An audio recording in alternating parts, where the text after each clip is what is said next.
গরুর পায়া, নেহারি, এটাকে নেহারি বলে।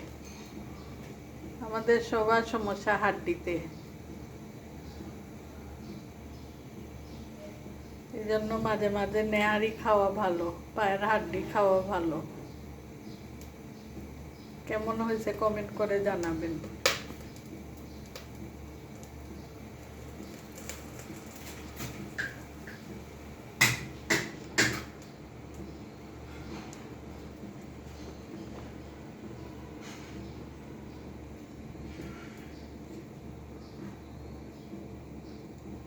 অনেকে অনেক ধরনের রান্না করেন। এটাতে সাতকরাও দেওয়া হয়েছে, অল্প করে সাতকরা, বেশি সাতকরা দিয়ে রান্না করলে ভালো হয়। সিলেটে সবাই সাতকরা দিয়ে রান্না করে গরুর পায়া, খুব স্বাদ হয়। রুটি দিয়ে, চালের রুটি দিয়ে খাইতে, চালের রুটিও আছে,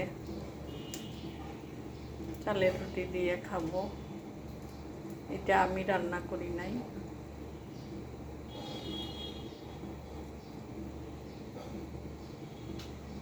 এটা গিফট পাইছি, পাশের বাসার মেয়ে রান্না করে দিয়েছে, চালের রুটিও বানায় দিয়েছে। খাওয়ার পরে মার্ক দিব কেমন হয়েছে। আল্লাহ হাফেজ।